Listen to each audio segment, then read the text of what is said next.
오늘 여러분과 함께 평화 통일 문제에 관해서 의견을 나눌 수 있도록 허락해 주신 하나님께 감사드립니다. 그리고 이 소중한 자리에 초청해 주신 주최 측에 감사드립니다. 오늘 이 자리에서 저는 제 중고등학교 대선배이신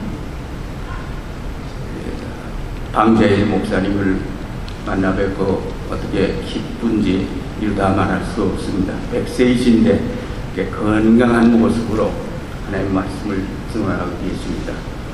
저도 본받으려고 합니다. 우리 민족을 사랑하시는 하나님은 우리에게 해방을 주시고, 그리고 전쟁의 폐허에서 일어난 경제 건설과 민주화를 이룩하고 선진국 대열에 설 수 있도록 특별하신 은총을 베풀어 주셨습니다. 이제 하나님은 우리에게 남북이 화해하고 평화를 만들어 통일을 이루기를 원하십니다. 보수와 진보를 아우르는 기독교를 비롯한 여러 종단 지도자들이 얼마 전에 민족의 화해와 평화를 위한 성명서를 발표했습니다. 이 성명을 통해 천안함 침몰 사건으로 남북의 대결도가 극대화되면 6.25 전쟁과 같은 민족의 불행이 재발될 수 있고 민족의 공동 멸망을 초래할 수 있다고 경고했습니다.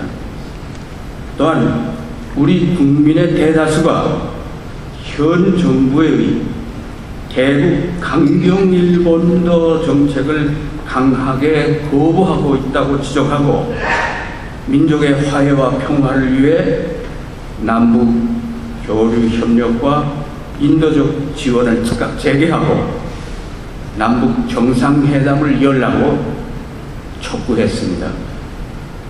그리고 그동안 막혀있던 대북 인도적 지원의 물꼬를 트기 위해서 또 행동에 나섰습니다. 참으로 지적절한 성명이요 또한 행동이라고 생각이 됩니다. 하나님 맡겨주신 평화 통일의 역사적 사명을 다하기 위해 우리는 열심히 기도합니다만 도대체 우리는 무엇을 어떻게 해야 할 것인가 하는 것이 문제죠. 로마서 12장 17절로부터 21절의 말씀은 오늘의 우리가 나아가야 할 길을 가르쳐 주십니다. 사실 이것이 국민의 정부의 핵벽 정책의 성서적 근거였습니다. 4가지 메시지입니다. 내가 직접 원수 갚으려 하지 말고 하나님의 진노하심에 맡기라. 원수가 굶주리거든 먹을 것을 주고 목말라 하거든 마실 것을 주라. 악으로 악을 갚으려 하지 말고 선으로 악을 이기라.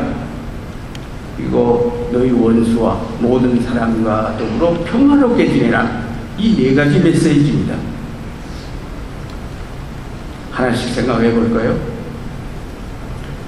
내가 직접 원수 갚지 말고 하나님의 진노하심에 맡기라는 말씀입니다. 남과 북은 동족 상잔의 전쟁으로 서로 원수가 되어 미워하며 원수를 갚고야 말겠다고, 또 상대방을 굴복시키고야 말겠다는 승패의 게임을 반세기 동안 지속해왔습니다. 그러나 주님께서는 원수 갚는 것은 나의 일이다. 내가 갚아주겠다. 그 말씀하십니다. 예수님은 마태복음 5장 44절에서 원수를 정죄하기는커녕 오히려 원수를 사랑하라. 너희를 박해하는 사람을 위해 기도하라고 가르치십니다. 북한을 더 이상 원수요 적이 아니라 평화와 통일의 동반자로 생각하고 인정하고 화해하고 함께 손잡고 나아가야 한다는 것을 가르쳐 주시는 것이라고 생각합니다. 원수 갚는 일은 하나님께 맡기고 화해하는 것이 평화와 통일의 출발점이 된다는 것을 가르쳐 주고 있습니다. 지금 우리가 통일을 원하지만은 화해의 마음이 없는 한 그건 이룩될 수가 저는 없다고 생각합니다. 하나님은 10년 전 6.15 남북 공동선언을 채택해 해서 반세기 불신과 대결을 넘어 화해와 협력의 새 시대를 열어주셨습니다. 하지만 지금 우리는 다시 서로 미워하며 군사적 충돌과 전쟁을 걱정하게 된 것을 부끄럽게 고백하게 됩니다. 어제 대통령 8.15 경축사에서도 통일 문제에 대해서 언급하셨습니다마는 화해라는 말이 없습니다. 남북관계 개선이라는 말이 없습니다.